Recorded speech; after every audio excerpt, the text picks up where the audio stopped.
Hello and welcome to Tip 7 of the Mum's Guide to Money. My name's Charlene Smith and today I'm going to be talking to you about what your maternity leave entitlement is. So this is the 7th tip in a series of 30 to you over the next few weeks, each day covering a different question that you might have on your mind when it comes to planning your maternity leave. As with all the stuff I do, I'm based in the UK, so obviously the rules and things I talk about here. If you are in another country, make sure you go and check what your local rules are when it comes to maternity leave and pay. So you're in the right a baby, you might be a bit confused, sort of thinking, I can't afford it, I don't know what the rules are, I don't know what maternity leave I'll get, I don't know what maternity pay I'll get, and so on. So cover all sorts of different topics, financial logistics of planning for a baby. You might already be expecting, and if you are, congratulations. Can be a very confusing time. There's a lot to take in. So I cover all sorts of topics when it comes to financially planning and preparing for maternity leave.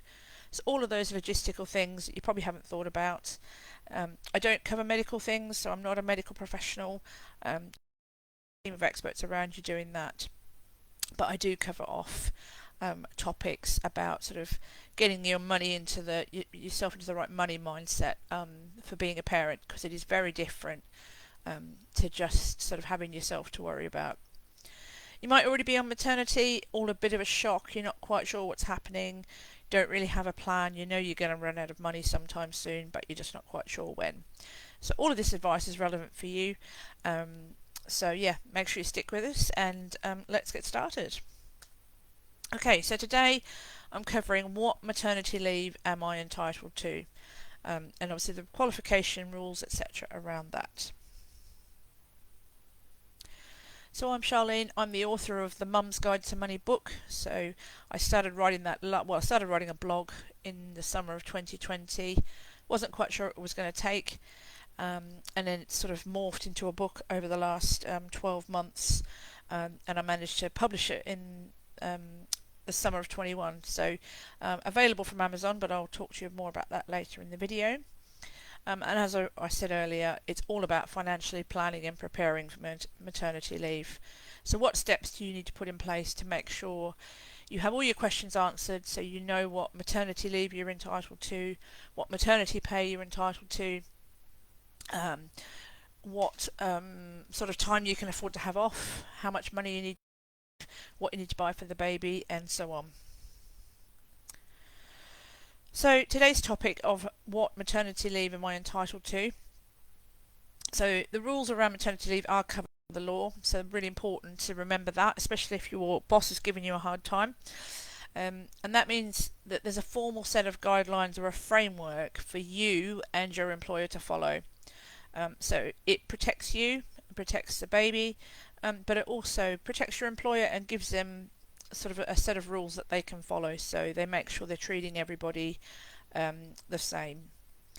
So if you're employed, you are entitled to maternity leave after 1 day of employment, so there is no minimum qualifying period.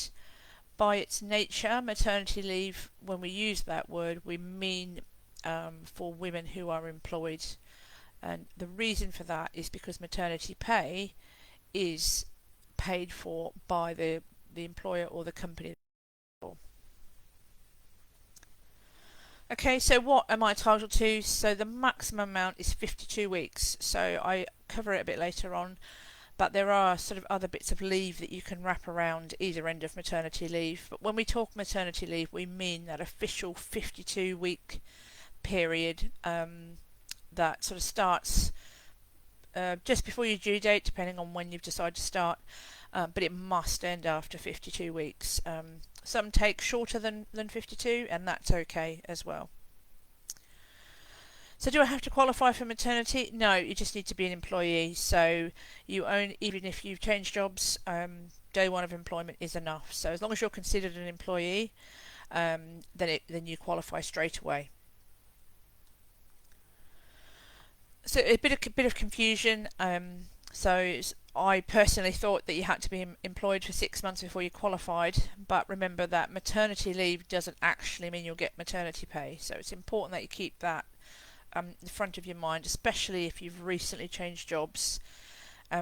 So maternity pay does have a qualifying period, so it's actually around 41 weeks by the time you add the two periods of time together. So other types of leave can be used either side of maternity leave to extend that time you are away from work. So like all this stuff, some of it's paid and some of it's unpaid, and I'll show you those in a minute. So in terms of how to plan that leave, so to wrap it around either side of your maternity. So before your due date, take some annual leave if you've got some left in the current holiday year. So use that. It's a great way to start sort of maternity without really starting it, because we know that we don't want to be starting that maternity leave or maternity pay until we absolutely have to. So by your due date, you have to be on maternity leave whether you like it or not. So whether the baby's here or not, you have to have started by then. And obviously you would have let your employer know within the guidelines when you wanted to start. So from your due date, maternity leave, that official time is a maximum of 52 weeks. So that's what, when we say maternity leave, that's officially what we mean, that time from when you said your maternity leave was going to start until 52 weeks later.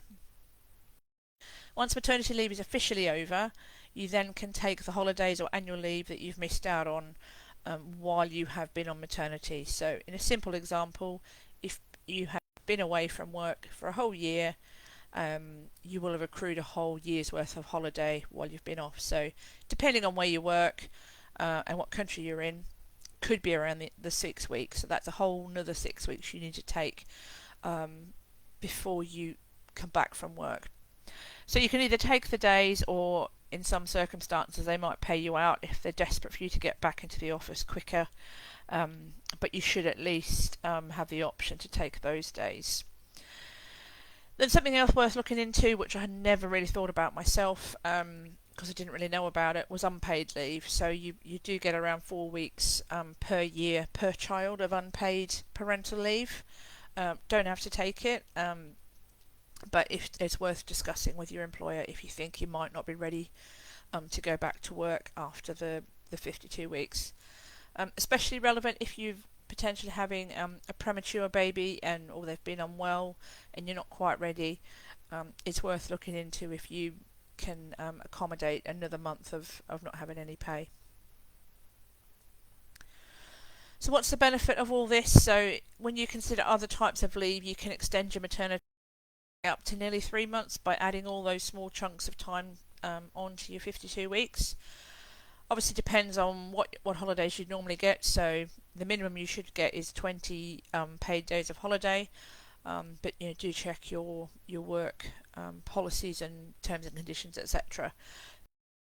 Taking the time to sit down and map that out across the year, so checking all those different bits of leave that you're entitled to. Now remember, if you're going back to work, if you plan to change your work pattern, so go part-time or full-time even, once you're back at work, that holiday and bank holiday will build up as though based on your old work pattern. So if you're full-time before you've had the baby, plan to go back part-time later, it should be a full-time equivalent of holidays that you take before you go back to work, and then switch obviously into your reduced working pattern. So how do I make sure all of this stuff gets sorted and it doesn't sort of end up as a big mess? I sort of include this now in all the videos I do, but always put everything in writing when it comes to your maternity leave and pay. Take copies of things, keep copies of them, and don't just write to your manager. They might go off sick while you're away, they might change, they might leave the company, and then all of that information you've left in their hands. So always write to payroll as well, or HR, or if it's a small business, write to the owner and make sure you get some sort of acknowledgement back that they've got your paperwork. And always during this time, make sure when your payslips come out, please, I beg you to check them, because even a small mistake might mean that you have to pay them money back because they've got it wrong, or they might be underpaying you. So make sure, even if you look at look at your pay slip and think, oh, they've overpaid me. I'm just going to pretend nobody's going to notice. I promise you it will catch up with you eventually. And the last thing you want to be doing is getting into sort of an awkward repayment situation. So if that tip's been useful, which I hope it has, it's just one of the many questions I answer in my book. So it's available on Amazon, so $4.99 for Kindle or $9.99 for paperback. Now I know what you're saying at Amazon. Why can't I buy it from you directly? There's a couple of reasons. Mainly convenience. So if you want to be able to read the book on Kindle, obviously you can only get that from Amazon. And also, Amazon are experts in book printing, distribution, etc. So they will print you a lovely fresh copy. The last thing I want to do is sell you a copy that's been stored in my garage and might have got damp or not be in the best condition. So do check it out. I'll put the link in the comments. It's not a hard book to get through, so it's all laid out really simply, really simple steps. And at the end of every chapter there's sort of a list of things for you to do, so you're building up your budget, building up your plan, and all the things you need to do as you go along. So that's not all. So available on my website is some bonus content. So this is free. It runs alongside the book. So as I said, at the end of every end of every chapter in the book is a list of jobs to do. And there's a planner on the website which you can print, take away, do whatever you like with, and it's yours to keep and sort of make notes, tick things off as you've done them, record information as you find it, etc. So loads of activities in there. And then within the planner there's a link to my budget and savings calculator. So again, a file you take away. I don't keep any of the information. You take it away and you start to put your information in there. So how much maternity pay are you expecting, what will you get from maternity leave, keeping in touch days, and so on, and then looking at what your outgoings or expenses will be, because really important to remember that you can't control the amount of amount of income you'll have on maternity leave. You'll know straight away as soon as you start to research exactly how much you're going to get, when you're going to get it. And that's fixed because it's all covered by the law. It's the same amount every month, so it makes it very easy to plan, but obviously you have complete control over what your outgoings are and what you spend your money on. So it's really, really important that you make your money work hard for you, even if this is the only time in your life you ever do, because the last thing you want to do is run out of money on maternity leave. Trust me, I've been there, I've done that, and I've got the very sad t-shirts.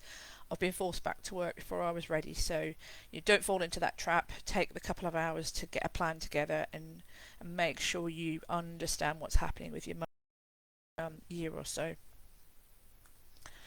So this is a little peep inside the calculator, so you can see there it's all very easy. Put your information in, loads of fancy calculations, do all the hard work for you. So you get all that for free. You just download the link, take it away, and fill it out at your leisure.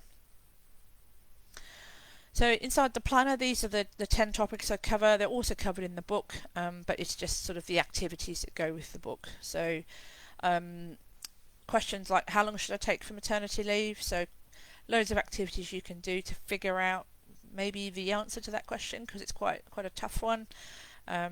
How to get the most possible income legally when you're on maternity leave, how to save money, how much money do you need to save, what do you need to buy for the baby. So there's a reason why it's actually step 6, because it's very tempting, and I know because I've done it, to rush out and say, okay, I'm going to spend £3,000, £4,000 on a really nice pushchair, top of the range baby gadgets, all lovely matching furniture, all the clothes in the world, and then you sit down and you start to actually go through your finances ready for maternity leave, and you discover that statutory maternity pay, so what you're going to get for 39 weeks, is about £5,500, and you've just nearly spent that much on nursery furnishings and gadgets and clothes.